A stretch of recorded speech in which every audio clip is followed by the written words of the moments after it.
ทางภาษาเหมือนกันกลัวคนกลุ่มๆอยู่พี่น้องเลยเลยมาผสมเห็นยังอีกอันนี้ภาษาซุปว่าใส่บุญพานี่แหละสิขึ้นพาบ่เริ่มขึ้นพาห้องน้องสายฟ้าก่อนที่ให้สายฟ้าไปหิวน้ำใหม่ภาษาไปตักน้ำไปหาขู่หน่อยฮะสูบใส่ขู่มาไว้เห็นเรามาปูนเอาขู่มาสูบซอยไว้ก้นขู่นะผู้ขู่ข้าวขู่นะผู้ห้ามโผนขู่ตัวนั้นขู่น้อยบ่มากก็ยากขู่หนอดปูน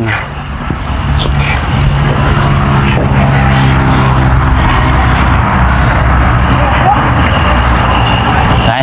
สูบเอาพี่น้องเนาะทักทายสบายดีเด้อพ่อแม่พี่น้องเด้อสบายดีกันนี่ช่วงบ่ายก่อนพี่น้องเนาะน้องบ่ใช่ก็ว่าสิกลับแหละพี่น้องเอ้ยจักหน่อยเพราะมื้อนี้สิกลับแต่เว้นเนี่ยพี่น้องเอ้ยเนาะก็มีเวียกมีงานแน่แหละพี่น้องเอ้ยเนาะก็เลยสิกลับแต่เว้นเนี่ยซื้อเครื่องซื้อของว่าไปถ่ายคลิปนี้พี่น้องเนาะคลิปนี้เป็นคลิปสุดท้ายสำหรับน้องสายฟ้าสารกาสำหรับปีนี้พี่น้องเนาะเวลาบริมาหาน้องเพิ่นอีกเลยพี่น้องมาอยู่แต่ว่าเป็นคลิปสุดท้ายของปีนี้พี่น้องเนาะแต่เนี่ยติดตามเบื้องตอนต่อไปว่าน้องเพิ่นสิไปใช้ต่อพี่น้องเนาะสูบสูบ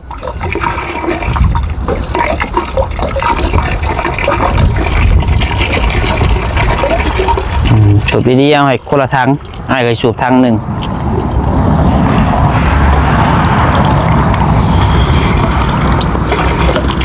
เอาให้มันเต็ม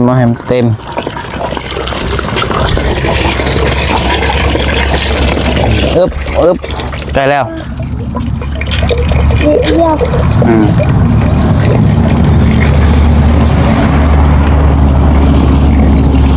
เอาอีกเดี๋ยวต้นจะคอยได้เอาอีกโอเคไปหิวไปเห็นลาบนี่พ่อบอกทางหนึ่งคันพ่อเลยมาอีกเด้อกินออกไปเกือบพนวะเกือบโตได้ใส่มา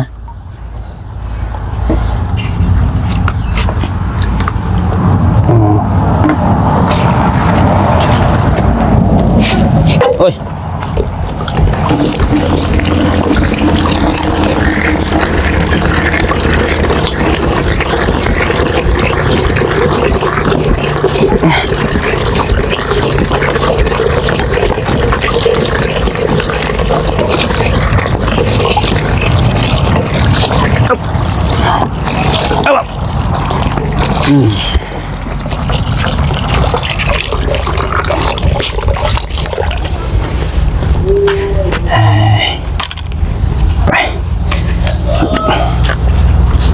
ใช่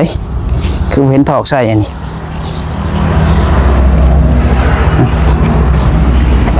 หมอน้อยนี่บอกให้ถอกใส่พุทธไปใส่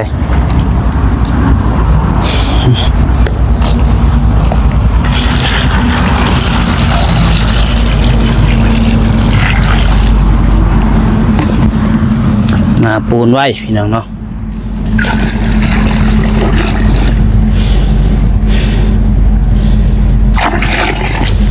โอเคคือเราวาราสีเตรียมติดผาขึ้นผาอะไรพี่น้องเนาะ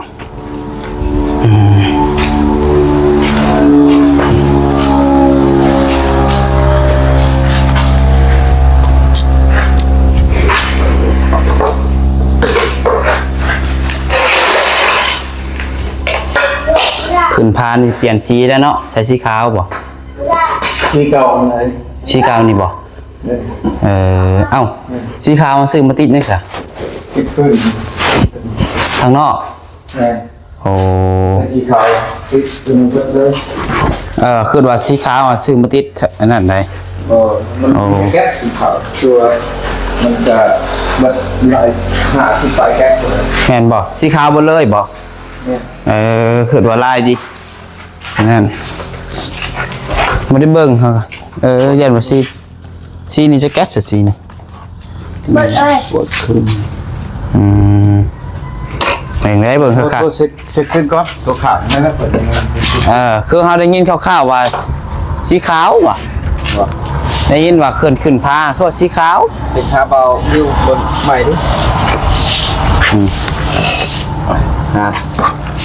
ชาฟ้าเอาซับจะมาดู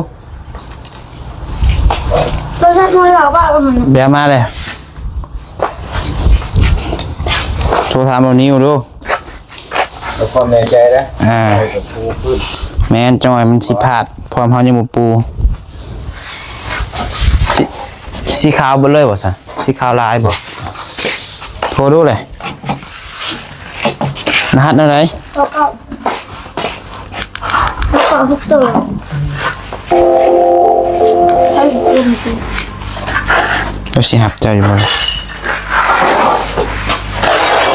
เมนยังชายผ้าเป็นยัง เชฟบ่าวนิวบ่าวนิว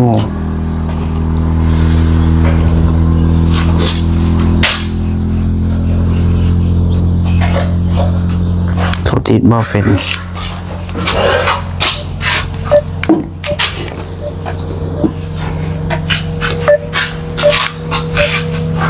โทษเซ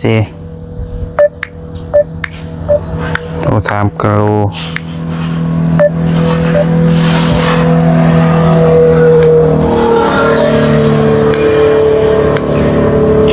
โทรบ่ได้สัมของสายฟ้าเบิ่งเอาของอ้ายโทรก็ได้เบิ่งพี่น้องแป๊บนึงเนาะน้องชายกับโทรศัพท์หน่อยเดียวเดี๋ยวหยุดกล้องไว้โทรหาบ่ถามบ่นิวเพิ่นก่อนโอเคพี่น้องเนาะให้มาสร้างถึงแล้วบ่สร้างเลย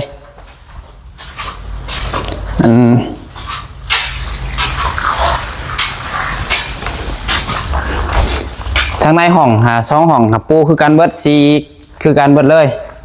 เนี่ยไว้ใส่พอดีเลย เพราะคือว่าเพิ่นสีนั่นคือว่าเฮาได้ยินผิดพี่น้องเนาะน้องภาษาได้ยินผิดคือว่าเพิ่นสิเอาสีขาวมาขึ้นพาซะดอก อยู่รอบนอกนี้ รอบนอกของนอกช่องของในบุตรวีกับสายฟ้านี่เพิ่นสิขึ้นพาเลยสีเดียวกันเลยและแต่เป็นขึ้นเห็ดเลยน้องเนาะอย่าแนวเรียบร้อยเนาะยังไงคือว่าบันนี้ของน้องไฟฟ้านี่เตรียมจะขึ้นพาพี่น้องเนาะ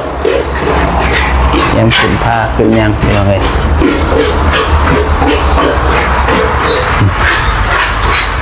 เราย้ายของบ่าวบุญทวีต่อมีสุกเมื่อบ่หมูแดงเจ้าฮะเมื่อเรียนปีใหม่บ่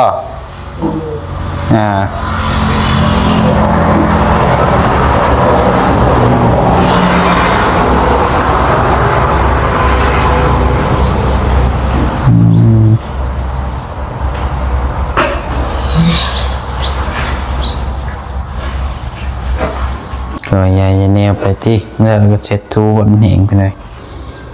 ทูตำลังอีก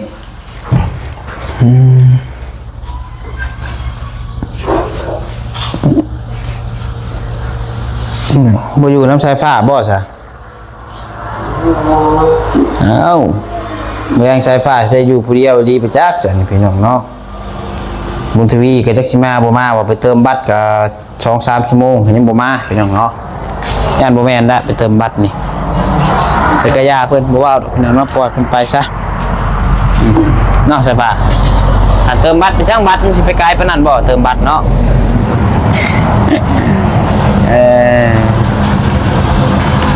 ให้เราอยู่ผู้เดียวกับบ่ย่านดอกเพื่อนก็มีประตู ล็อกข้างแน่เด้เนาะย่านคือบ่ย่านอยู่ผู้เดียว ย่าน ฮะ ย่าน ย่านมีจังเลย เอ็นพี ย่านผีบ่ตอนเพื่อนบ่มีประตูเด้ซะบ่ย่านบ่ตอนน่ะ ย่าน นี่อุ้ยว่าตะกี้ห้ามบุริยอนชมพีเขามาเตะคอมโลดเขาไปเลาะอยู่หัวตะกี้อุ้ยเขาเห็นพีเขาเล่นเฉยเลยไอ้จื้อได้ในคลิปก็มีแต่เอาขี้โม่ซื้อบ่ซะเอาขี้ตัวบ่ฮะ รู้จักตะเกียบฮะมันรู้จักก็ได้ ฮะเอาได้ดิหมื้นี้เนาะย่านคือว่าอันย่านพีคือย่านอันบ่มีคนอยู่น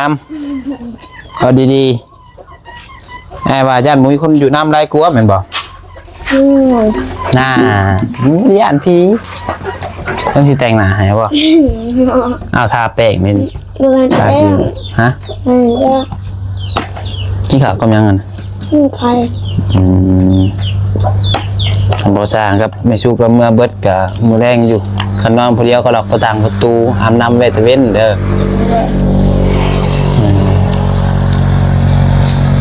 ข้าวนำกันหนึ่งกินเองเด้อขนาดจะบ่มาก็เด้อใจก็จะโทรให้มาลองเบิ่งคันนั่นก็โทรหาบุญทวีมาอยู่น้ำแน่ว่าสิอยู่ผู้เดียวมื้อแรงลองโทรหาเพิ่นเด้อกันเพิ่นบ่มาเด้อก็ส่งบอกอ้ายก็ได้กันเพิ่นมาบ่มาก็มีหยังก็โทรหาอ้ายเด้อมีเวียกได้อย่างโทรคันบ่มีเวียกห้ามโทรได้จ้อยเพิ่นอ้ายนอนอยู่กับบ่มีเวียกก็โทรหาอ้ายให้ได้ต้องมีเวียกมีงานก็เป็นหยังบ่เป็นเจ็บท้องเจ็บไส้กลางค่ำกลางคืนเนี่ยโทรได้เลิกสำใดก็โทรได้แต่คันบ่มีเวียกน่ะห้ามโทร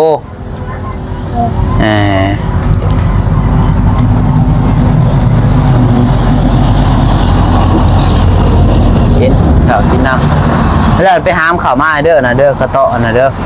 กระเตาะอาหารมาอาหารแมว FC เพิ่นเม่นมาอยู่ว่าเอาข้าวห่มแน่เอาข้าวมาไว้ในห้องนี่ก็ได้นี่เด้อเอามาไว้เพราะมันยังกินข้าวกินน้ำแล้ว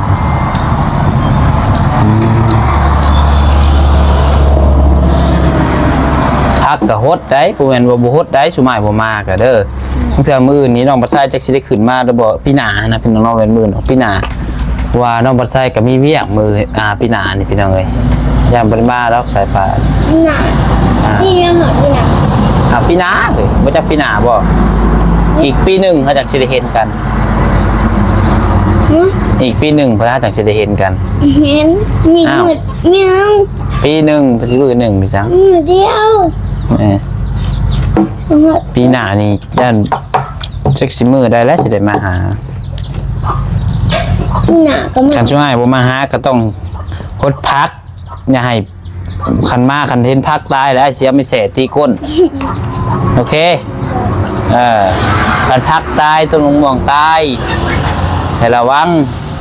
เพื่อนก็หกไม่แสไอ้ถือมาเรามาแต่เพื่อนผม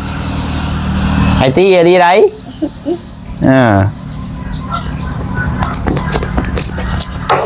เอากินข้าวก่อนซะพี่น้องเนาะมันชุกแล้วก็ยุ่งเลยอยู่นี่ขอถามเรากินเราสิเมื่อเราไปอยู่แล้วเราก็เมื่อเขาดงเขาดาวน้ำพัวเราผู้แหละให้สิอยู่เนาะเราก็มีพัวมีเพียเราไปพี่น้องอย่าลืมห้ามเขามาไหวเด้อนะเด้อสั้นนะเด้อ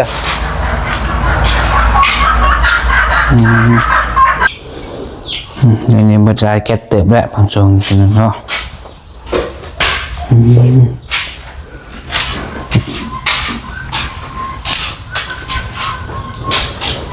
นิ้วก็บ่ขึ้นมาหรอกมื้อนี้มีไว้ขึ้นมาดอกเพียงเลยทีมงานกับคาเวียกเบิดมื้อนี้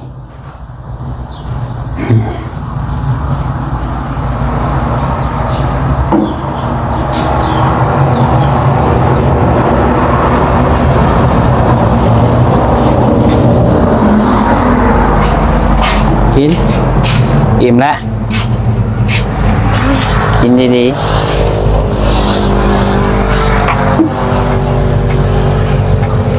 อย่าให้น้องมันยิ้มก่อนพี่น้องเราเดี๋ยวสิให้เพิ่นไปเฮ็ดย่อนะครับมาครับผมมันสั้นวางคองเนาะ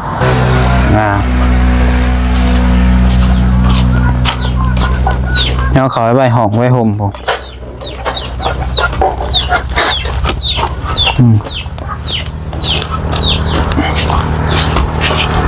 หานมาหานแมวก็ไว้ในสั้นหัน เครื่องของต้องไว้ให้เป็นระเบียบ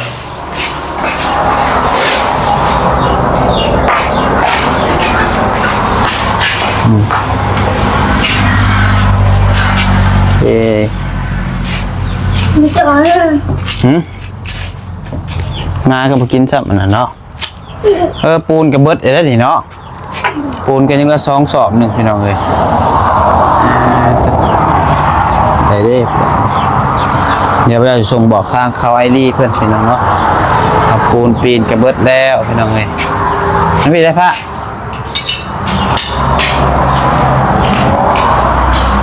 นี่ใช้ผ้ามาเก็บอันเจี้ยกระดาษนี่นะไว้เก็บโฮมกันแล้วเอาไปถิ่มใส่ผู้บอลจูดผู้มันหกเก็บ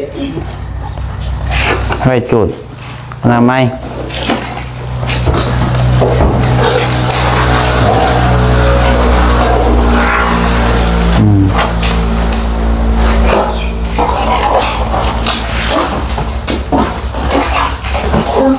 เก็บเบิดเก็บเห็นเบิดตัวเราใส่แล้วตัวเจี๋ยเก็บให้เบิดเลยเก็บโฮมกันจังโบหกจอยงูเงี้ยวเข้ามาส้นได้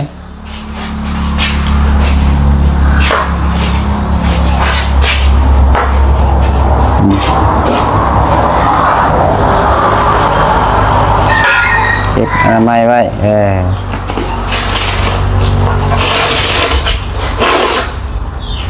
ปลูกทางนอกอีกเก็บกองกันแล้วก็เอาไปถิ่มมาเดียว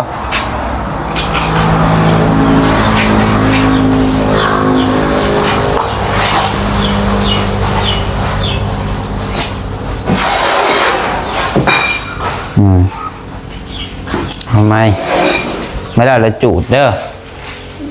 ไม่จูด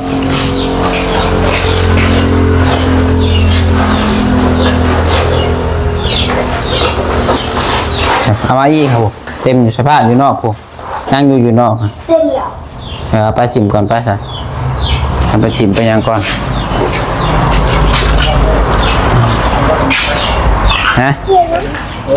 บ่ไปถิ่ม บริถิ่มบ่ยันว่าจะเขาไปขายแล้วแต่ไว้ก็ได้แล้วแต่ใช่ไหมคือว่านั่นเลย มันให้ก็ได้เก็บคุณแหละเอาคุณละเอาคันว่าจะเสียไว้ขายก็ไว้เดี๋ยวแหละ นั่นก็ยังไปเลย ฮะเอาไปคุณก็ได้ ยันว่าสิ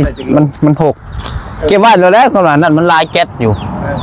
เอาไว้ใช้ไฟเลยไว้ให้มึงเถื่อบ่สร้างไว้อยากไปขายเพราะได้ซื้อขนมให้เจ้าไว้นี่แหละหลายโลเลย โฮมไว้ นี่นะอะไร ดูใช้เพิ่นขายเป็นโล2,000มาโล1,000โอ้ได้เงินย้อนอยู่ได้ฮะ เงินในวันข้างมีหน้าเขาไปส่งไปไทยดินี่ในข้างปั๊มน้ำมันบนห้องมาทางเว็บโหเห็นเขาขับซื้อกระดาษเป็นแก้วเป็นฉีกเดี๋ยวยาวจะไม่ได้ถามแล้วร้านมันนี่นะโดยดีแล้วกันเพิ่นซื้อห้อยเก็บไว้โดนแล้วค่ะนะขนาดนั้นเลยจุดละพันฝ่ายเนี่ยมันหกขนาดนั้นเลยก็จุดเนาะเอาซะพี่น้องเอ้ยเก็บดอกเย็นมันใกล้เลยยันว่าคอยจะพูดสุเก็บขายแล้วครับที่เขาเจ้ามาเก็บเก็บออกเมียนลายเขาเห็นเจ้าขายโดยครับกินหน่อยกันกินยองต่อโอเคแล้วจะเดี๋ยวเราก็สิได้กลับก่อนแล้ววันนี้เดี๋ยวมีเวียกเดี๋ยวพี่หน้าเจอกันเด้อแม่โชคเก่งแล้วอยู่ดีมีแห้งคือกันคือเจ้ากันเนาะเอาให้เฮงปังๆเด้อโอ้ยสาธุพอได้มีรถใหญ่ขี่ขึ้นโมแน่เนาะเอารถจักรก่อนซะพี่น้องเลยต่อกันไปนี่ก็เอารถจักรซะก่อนนั่นแหละมาขาดบุคิดดอกพี่น้องเลยสิได้ขี่ขึ้นมือบ่เนาะมีชุดเหมือนเมื่อเป็นเมื่อใส่ผ้าพี่หน้าเจอกันใหม่เด้อบ๊ายบายพังความอย่าขี้ดื้ออะไรเด้อไปป้าได้แบบนี้เมื่อป้าได้เยี่ยมอื่นไปพี่น้องเอ้ยน้องก็สิได้ขอลำลาไปก่อนอยู่ดีมีแห้งบ่สุขุสุคนส่งมันดำด้วยพี่น้องเนาะส่งท้ายปีเก่าตอนรับปีใหม่พอแล้วเดี๋ยวปีหน้าเจอกันใหม่พี่น้องเอ้ยสำหรับคลิปนี้ขอลำลาไปก่อนขอกล่าวคำว่าสบายดี